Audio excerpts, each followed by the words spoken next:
జాబిల్లి కథలు. సత్యనారాయణపురంలో సత్తిబాబు, జ్యోతి అని దంపతులు నివసిస్తూ ఉన్నారు. వారికి వివాహం జరిగి 5 సంవత్సరాలైనా కూడా ఇంకా సంతానం కలగలేదు. జ్యోతి జాతకాలని నమ్మే మహిళ. సత్తిబాబు అదే ఊర్లో చిన్న పచారీ దుకాణం నడుపుతూ ఉంటాడు. చుట్టుపక్కల అటవీ ప్రాంతంలో దొరికే వస్తువులన్నిటినీ సేకరించి ఊర్లో అమ్ముతూ ఉండేవాడు.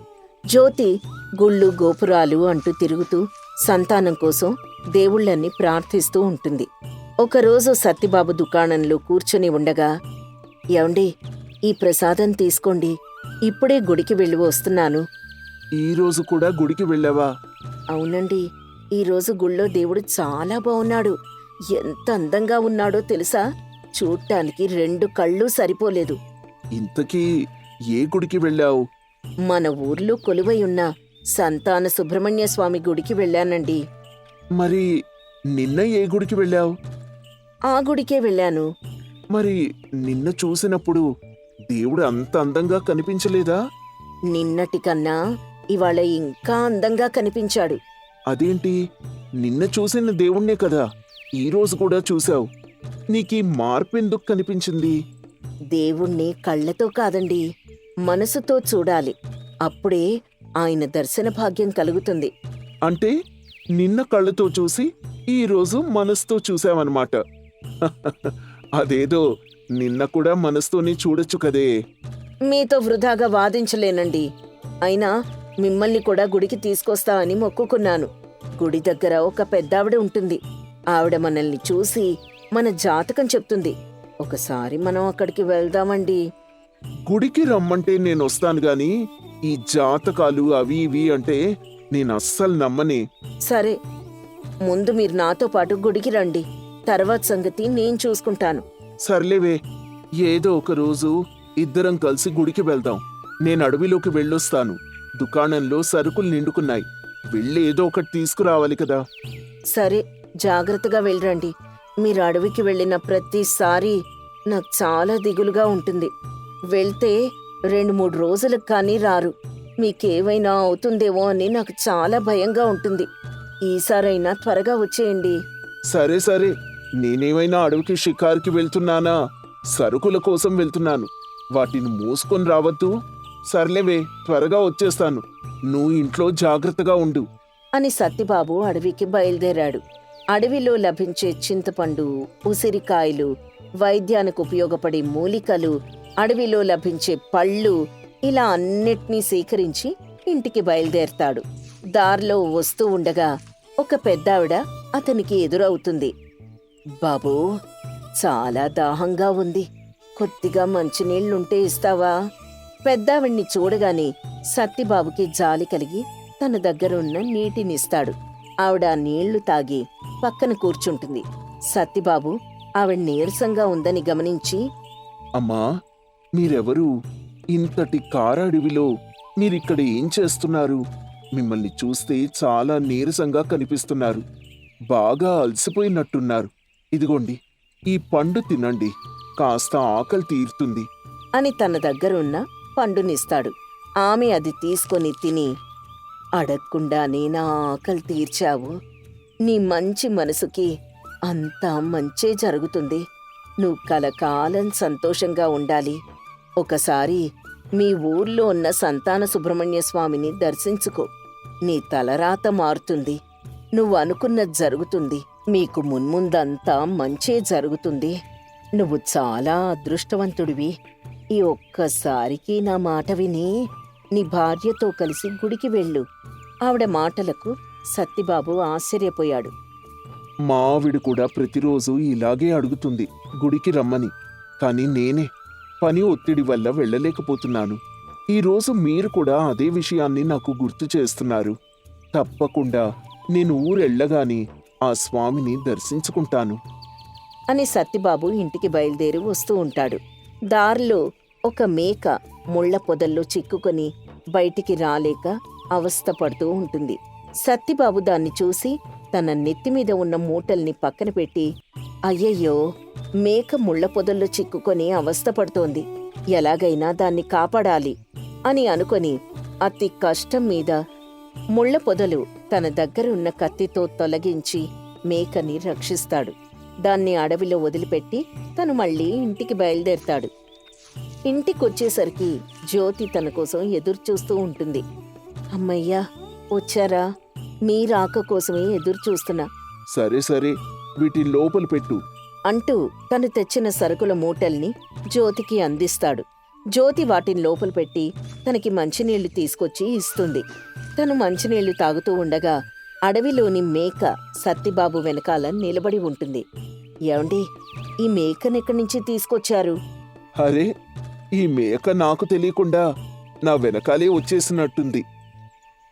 మీకు తెలియకుండా మీ వెనక రావడం ఏంటండి? అడవిలో వస్తుండగా ఈ మేక ముళ్ళ పొదల్లో చిక్కుకొని అవస్థ పడుతూ ఉంటే దీన్ని రక్షించి అడవిలో వదిలిపెట్టి వచ్చేశాని. కానీ ఇది నా వెనకాలే మన ఇంటి వరకు వచ్చేసింది. సర్లేండి, ఎలాగో ఇంటి వరకు వచ్చింది కదా, ఇక్కడే ఉండనివ్వండి. దీన్ని మీరు రక్షించారు కదా, కృతజ్ఞతతో ఇది మీ వెనకాలే వచ్చేసినట్టుంది. ఏమండి, దీన్ని మనమే పెంచుకుందాం. సరే సరే, పెంచుకుందాంలేవే. అవును, నీకొక విషయం చెప్పాలి. రేపు మనం ఇద్దరం కలిసి గుడికి వెళ్దాం.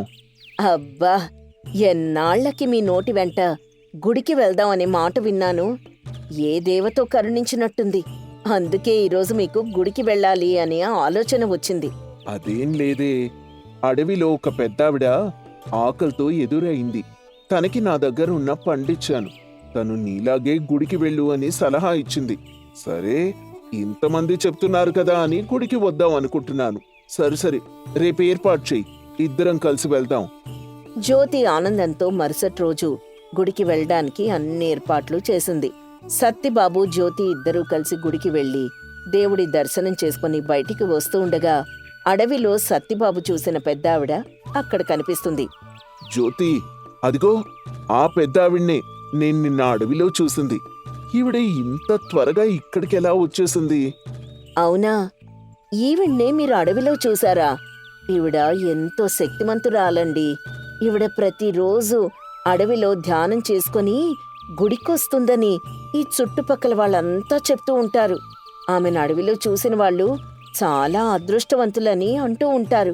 మీరు చూశారంటే నిజంగా మీరు అదృష్టవంతులవుతారేమో. అంతేకాదండి, పెళ్లికి ముందు ఇక్కడి గుడికి నేనొకసారి వచ్చాను. అప్పుడు ఈవిడే నాకు పెళ్లి జరుగుతుంది అని చెప్పింది. అన్నట్టుగానే ఆ సంవత్సరమే మీతో నాకు పెళ్లి జరిగింది.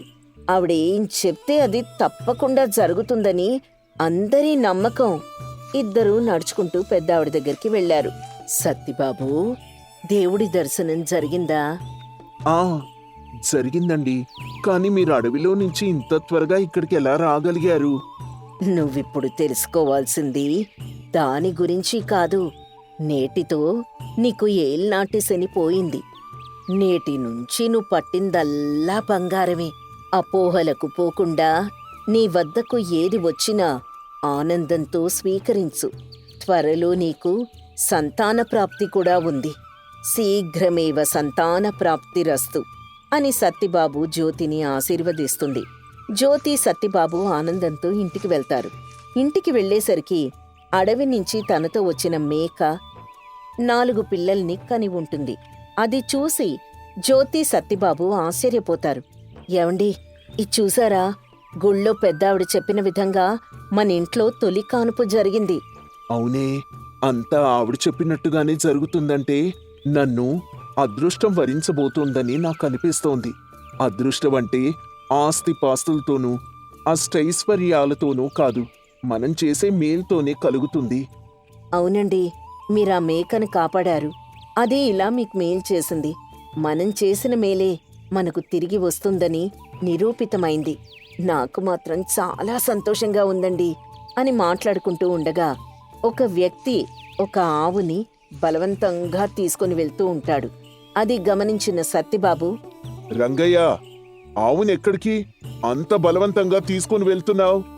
దీనివల్ల నాకు ఎటువంటి ఉపయోగం లేకుండా పోయింది. అందుకే సంతలో అమ్మేద్దామని తీసుకుని వెళ్తున్నాను. దీనికి చాకిరీ చేయలేక చస్తున్నాను. అమ్మేస్తే ఎంతో కొంత వస్తుంది కదా. ఆవంటే లక్ష్మీదేవితో సమానం. అలాంటి ఆవుని అమ్మడం తప్పు. సరే, నీకు డబ్బే కావాల్సి వస్తే నేనిస్తాను. దాన్నిక్కడ వదిలేయ్, మాతో పాటే ఉంటుంది. సరే, నీకే ఇస్తాను, తీసుకో, నాకు డబ్బిప్పించు. సత్తిబాబు రంగయ్యకి కొంత డబ్బిచ్చి పంపిస్తాడు. ఏమండి, మేకకు ఆకులు మేతగా సరిపోతాయి, కానీ ఆవుకి గడ్డి కావాలి. వెళ్ళి తీసుకురండి. ఇక నుంచి మన ఇంట్లో బంధువుల సంఖ్య పెరుగుతూ ఉంటుంది. ఇద్దరూ నవ్వుకుంటూ ఇంట్లోకెళ్తారు. మరుసటి రోజు ఆవు ఒక దూడని కంటుంది. అది చూసిన జ్యోతి, సత్తిబాబులు ఆశ్చర్యపోతారు. ఆ విషయం తెలిసి రంగయ్య అక్కడికొస్తాడు. అరే, అసలు ఆవు కడుపుతో ఉందన్న విషయమే నాకు తెలీదు. తెలుసుంటే అసలు ఆవుని అమ్మేవాణ్ణే కాదు. నీ దగ్గరకు రాగానే దూడని కనింది. సత్తిబాబు, నువ్వు ఎంతైనా అదృష్టవంతుడివయ్యా. ఈ మధ్య అదృష్టమేంటో నా ఇంటికొచ్చేస్తోంది. అదృష్టం అనేది మా ఇంటి బంధువులా మారిపోయింది. అవునండి, అంతా గుడి దగ్గర పెద్దావిడ చెప్పిన విధంగానే జరుగుతోంది. అలా రోజులు గడుస్తూ ఉంటాయి. ఒకరోజు కోడిని కొంటారు. మరుసటి రోజు అది గుడ్లు పెట్టి పిల్లల్ని పొదుగుతుంది. తర్వాత ఒక గేదెని తెస్తాడు సత్తిబాబు. కొద్ది రోజులకే అది కూడా సంతానాన్ని కంటుంది. ఇలా ఆ రోజు నుంచి సత్తిబాబు ఏం చేసినా వారింట్లో ఒకటికి రెండింతలు అవుతూ ఉంటాయి.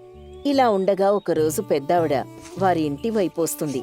జ్యోతి ఆవిడకి ఎదురు వెళ్ళి, అమ్మా, మీరిటువైపుగా వెళ్తున్నారు. ఇదే మా ఇల్లు. ఒక్కసారి లోనికొచ్చి దాహం తీర్చుకుని వెళ్ళండమ్మా. సరేనని పెద్దావిడ లోపలికొస్తుంది.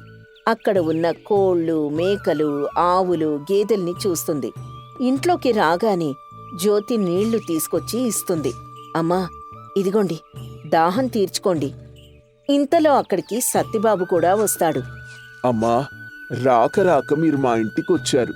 ఈరోజు మా ఇంట్లోనే మీరు భోంచేసి మమ్మల్ని ఆశీర్వదించి వెళ్ళాలి. ఇది మా చిన్న కోరిక. తప్పకుండా చేస్తాను అంటుంది పెద్దావిడ. అలా అనగానే జ్యోతి అన్ని ఏర్పాట్లు చేస్తుంది. పెద్దావిడకి భోజనం పెడతారు. తను భోజనం చేసి బయలుదేరుతూ ఉండగా ఇద్దరూ పెద్దావిడ కాళ్ళకి నమస్కారం చేసి ఆశీర్వాదం తీసుకుంటారు. మీ ఇంట్లో అధిక సంతానం రాబోతోంది. ఈసారి మీ అదృష్టం పెరుగుతుంది. మీకు వారసులు జన్మిస్తారు. అంతా మంచే జరుగుతుంది. మీరు నలుగురికి సేవ చెయ్యండి. తద్వారా మీకు మేలు జరుగుతుంది. మానవ సేవే మాధవ సేవ. అదృష్టం అంటే ఆస్తిపాస్తులతో కాదు, నలుగురికి సేవ చేసి చేదోడు వాదోడుగా నిలబట్టమే. అదే మనకు లభించే అదృష్టం. ఎదుటివాడికి సహాయం చేయగలిగే శక్తి మనలో ఉండటమే మన అదృష్టం. అది గమనించండి అని చెప్పి వెళ్ళిపోతుంది. రోజులు గడుస్తూ ఉంటాయి. సత్తిబాబు, జ్యోతి ఊర్లో పేదవారికి పెద్దావిడ చెప్పినట్టుగా సేవ చేస్తూ ఉంటారు. వారి కొద్ది రోజులకి ఒకే కాన్పులో మగ కమల పిల్లలు పుడతారు. సత్తిబాబు, జ్యోతిలా వారి కుటుంబం ఆ ఊరికి సేవ చేస్తూ ఆనందంగా జీవిస్తూ ఉంటారు. కృష్ణపురం అనేది ఒక చిన్న గ్రామం. ఆ గ్రామంలోని పెద్ద మామిడి చెట్టు కింద కొందరు గ్రామస్తులు కూర్చొని మాట్లాడుకుంటూ ఉంటారు. రాఘవ, మురళి మామిడి చెట్టు కింద కూర్చొని గ్రామ సమస్యల గురించి మాట్లాడుకుంటున్నారు. మురళి, ఈ మామిడి చెట్టు నీడలో కూర్చుంటే ఎంత హాయిగా ఉందో. ఈ ఏడాది వేడెక్కువైంది, కానీ ఈ చెట్టు మనకెంతో సాయం చేస్తోందిరా. నిజమే రాఘవ, ఈ చెట్టు ఒక్క నీడే కాదు, పండ్లు కూడా ఇస్తోంది. గత వారం నా పిల్లలు ఇక్కడ కూర్చొని మామిడి పళ్ళు తిన్నారు. అవునరా, నిజమే. నీకు గుర్తుందా, మనం చిన్నప్పుడు ఇక్కడే ఎక్కువ ఆడుకునేవాళ్ళం. నిజమేరా, ఈ చెట్టు మనకెన్నో జ్ఞాపకాలిచ్చింది. కానీ అప్పటికీ ఇప్పటికీ చెట్లు చాలా తగ్గిపోయాయి కదా. అవునరా, నేను అదే ఆలోచిస్తున్నాను. గ్రామంలో ఇలాంటి చెట్లు ఇంకా ఎక్కువ పెంచాలి. నిజమేరా, లేదంటే మన తర్వాత తరాల వాళ్ళు చాలా ఇబ్బంది పడాల్సి వస్తుంది. అందుకేరా మన గ్రామ సభలో ఈ విషయం చెప్దామని అనుకుంటున్నాను. బావుందిరా, కానీ దానికి చాలా ఖర్చవుతుంది. పని కూడా చేయాల్సి వస్తుంది. అదంతా ఎవరు చేస్తారు? గ్రామస్తులు సహకరిస్తారంటావా? నేను నా పొలంలో కొన్ని చెట్లు నాటి గ్రామస్తుల్ని కూడా ప్రోత్సహిస్తాను. సర్పంచ్ శంకర్ గారితో మాట్లాడి గ్రామంలో చెట్లు నాటే కార్యక్రమం మొదలు పెడదాం. సరేరా, అలాగే చేద్దాం అని మాట్లాడుకుంటూ ఉండగా విజయమ్మ లలిత మామిడి చెట్టు దగ్గరికి వస్తారు. వాళ్ల సంభాషణ విని కొంత ఆసక్తిగా చూస్తారు. ఏంటి రాఘవా, చెట్లు నాటడం గురించి మాట్లాడుతున్నావా? అవును పిన్ని, ఎన్నెక్కువ చెట్లుంటే మనకే అంత మంచిది. నిజమే అనుకో, కానీ ఇప్పటికే ఈ మామిడి చెట్టు గ్రామంలో అందరికీ ఇబ్బందిగా ఉంది. దీని కొమ్మలు రోడ్డు మీద పడుతున్నాయి. ఆకులు రాలి మురిగ్గా ఉంది. పిన్ని, ఈ చెట్టు చేసే మేలు మీకు కనిపించడం లేదా? నీడ, పళ్ళు, గాలి సొత్తి ఇవన్నీ ఈ చెట్టు వల్లే. కొమ్మలు కత్తిరించి ఆకులు ఊడిస్తే సమస్య తీరిపోతుంది. మన కోసం మనం ఆ మాత్రం చేయలేమా? రాఘవ, నువ్వు చెప్పింది నిజమే. ఈ చెట్టు కింద పిల్లలు ఆడుకుంటారు, పెద్దలు విశ్రాంతి తీసుకుంటారు. విజయం అలానే అంటుందిలే, నువ్వేం పట్టించుకోకు. నువ్వు చెట్లు నాటితే గ్రామం అంతా అడవిలా మారిపోతుంది. ఇప్పటికే ఈ చెట్టు ఇబ్బంది పెడుతోంది, ఇంకా చెట్లెందుకు? పిన్ని, చెట్లు అడవి కాదు, గ్రామానికి ఆస్తి. నువ్వు ఈ చెట్టు చేసే మేలు గుర్తిస్తే నీ అభిప్రాయం మారుతుంది. చెప్పొచ్చారులే కబుర్లు, మీదేం పోయింది? అబ్బా వదినా, వాళ్ళేదో చెయ్యాలనుకుంటున్నారు కదా, చెయ్యనివ్వు అని నచ్చజెప్తుంది లలిత. విజయమ్మ లలిత మామిడి పళ్ళు తీసుకుని వెళ్ళిపోతారు. ఆ తర్వాత రాఘవ సర్పంచ్ శంకర్ ఇంటికి వెళ్తాడు. శంకర్ సత్యంతో కలిసి గ్రామ విషయాలు చర్చిస్తూ కూర్చొనుంటాడు. సర్పంచ్ గారు, సత్యం గారు, గ్రామం గురించి ఒక మంచి ఆలోచన చెప్పాలని వచ్చానండి. రా రాఘవ, కూర్చో. ఏంటి విశేషం? గ్రామంలో చెట్లు నాటే కార్యక్రమం మొదలు పెడదాం. అది మన తర్వాత తరాలకు చాలా ఉపయోగం కూడా. నిజమే, ఈ మధ్య వాతావరణంలో కాలుష్యం కూడా బాగా పెరుగుతోంది. ఓ రకంగా ఇది మంచి ఆలోచనే. అదేనండి, దానికి మీ సహకారం కూడా తోడైతే. రాఘవ, ఇది చాలా మంచి ఆలోచనయ్యా. మా చిన్నప్పుడు ఈ గ్రామంలో చెట్లు ఎక్కువగా ఉండేవి, ఇప్పుడు చాలా తగ్గిపోయాయి. నువ్వు ఈ పని మొదలెడితే గ్రామం బాగుపడుతుంది. అవును రాఘవ, నీ దగ్గర ఏదైనా ఆలోచనుందా? నేను నా పొలంలో కొన్ని చెట్లు నాటి గ్రామస్తులను ప్రోత్సహిద్దామనుకుంటున్నానండి. అలా అందరం కలిసి చేస్తే బావుంటుందని అనుకుంటున్నాను. నీకు నా పూర్తి మద్దతుంది రాఘవ. గ్రామ సభ పెట్టి అందరితో చర్చిస్తాను. నువ్వు పని మొదలుపెట్టు అని అంటాడు శంకర్. దీంతో రాఘవ సంతోషంగా ఇంటికెళ్ళి తన భార్యకి ఈ విషయం గురించి చెప్తాడు. సరళ, ఊర్లో చెట్లు నాటుతామని అనుకుంటున్నాను. చాలా మంచి ఆలోచనండి, కానీ మీరొక్కరే చేసినంత మాత్రాన ఊరు మారుతుందంటారా? మంచి పని చేయడానికి ఒకరా ఇద్దరా అని ఆలోచించాల్సిన అవసరం లేదు సరళ. సరే, మరి దానికి సరిపడా డబ్బు అది ఎలా అండి? మనమే ఖర్చు పెడదాం సరళ, దానిలో ఏముంది? ఏమండి, మీరు చెట్లు నాటడానికి మన సొమ్ము ఖర్చు చేస్తానంటే ఎలా? మన ఇంటి ఖర్చులు, పిల్లల చదువుల గురించి ఆలోచించరా? సరళ, నీ ఆందోళన నాకు అర్థమవుతోంది. కాని చెట్లు నాటితే గ్రామం బాగుపడుతుంది. ఈ ఏడు పంట బాగా పండితే డబ్బదే వస్తుంది. నా చిన్నతనం నుంచి ఉంటున్న గ్రామం, ఈ మాత్రం నా వంతు బాధ్యత వహించకపోతే ఎలా? సరేనండి, మీ ఇష్టం. నేను కూడా మీకు సహకరిస్తాను చాలా మంచిది సరళ అని రాఘవ గ్రామంలో చెట్లు నాటే కార్యక్రమం మొదలు పెడతాడు. మురళి ఇతర గ్రామస్తులు సాయం చేస్తారు. రాఘవ, నువ్వు నాటిన ఈ మామిడి, జామ, సపోటా మొక్కలు చూస్తుంటే మనసుకి చాలా సంతోషంగా ఉందిరా. ఈ చెట్లు పెరిగితే గ్రామం రూపే మారిపోతుంది. ఇది అందరి సహకారంతోనే సాధ్యం మురళి. ఈ చెట్లు మనకి నీడ, పళ్ళు, శుద్ధమైన గాలి ఇస్తాయి. గ్రామస్తులు వీటిని సంరక్షించాలి. రాఘవ, నువ్వు చేసే ఈ మంచి పని చాలా బావుందయ్యా. ఈ చెట్లు మన పిల్లలకు కూడా మేలు చేస్తాయి అని మాట్లాడుకుంటూ ఉండగా విజయమ్మ, లలిత చెట్లు నాటే ప్రదేశానికి వస్తారు. విజయమ్మ అసూయతో మాట్లాడుతుంది.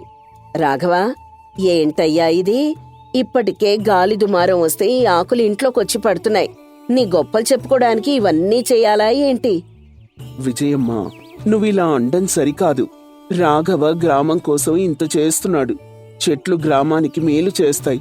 ఎందుకిలా మాట్లాడతావు? పిన్ని, చెట్లు మనకి మేలు చేస్తాయి తప్ప కీడు చేయవు. నువ్వు కూడా ఒక మొక్క నాటి సంరక్షించు. హా, మీరంతా నాటుతున్నారు కదా, మీరు కానివ్వండి. అని అనేసి ఆమె అక్కడి నుంచి వెళ్ళిపోతుంది. కొన్ని రోజులకి చెట్లు నాటే కార్యక్రమం పూర్తవుతుంది. గ్రామ సభలో రాఘవనందరూ పొగిడినా విజయమ్మ చెట్ల గురించి చెడు ప్రచారం చేస్తుంది. గ్రామస్తులారా, రాఘవ్ వల్ల మన గ్రామంలో చెట్లు నాటబడ్డాయి. ఇవి మనకు నీడ, పళ్ళు, శుద్ధమైన గాలి ఇస్తాయి. అందరం రాఘవకు కృతజ్ఞతలు చెప్పాలి. రాఘవ గొప్పవాడే, కాని ఈ చెట్లు గ్రామాన్ని మురిగ్గా చేస్తాయి. ఆకులు రాలి రోడ్లు దుమ్ముతో నిండిపోతాయి. ఇవి నాటడం వల్ల ఎవ్వరికీ మేలు జరగదు. విజయమ్మ, నువ్వు అబద్ధం చెప్పకు. ఈ చెట్లు గ్రామానికి జీవం ఇస్తాయి. నువ్వు ఆ మామిడి చెట్టు కింద నీడలో కూర్చొని పళ్ళు తిన్నావు కదా. విజయమ్మ, చెట్లు లేకపోతే ఈ గ్రామం ఎండిపోయేది. రాఘవ లాంటి వాళ్ళు మనకు ఆస్తి. నీ అసూయ వదిలేసి కాస్త వాళ్ళకి సహకరించు. అవునండి, మీరు లేనిపోని ఆరోపణలు చేయకండి. నీక్కూడా తెలిసిందే కదా పిన్ని, మీ చిన్నతనంలో అంతా ఎంత ఆరోగ్యంగా ఉండేవారు. ఇప్పుడు అలా ఉన్నారా? లేరు కదా. మా తర్వాత తరం ఇంకా పాడవుతారు. దానికి కారణం స్వచ్ఛమైన గాలి లేకపోవడమే. ఈ చెట్లు నాటడం వలన అది జరుగుతుంది. దీంతో విజయమ్మ ఏం మాట్లాడకుండా ఉండిపోతుంది. ఇక ఆ గ్రామ సభలో రాఘవ్ మాట్లాడుతూ, గ్రామస్తులారా, నేనీ చెట్లు గ్రామం కోసం నాటాను. చెట్లు మనకు నీడ, పళ్ళు, శుద్ధమైన గాలి ఇస్తాయి.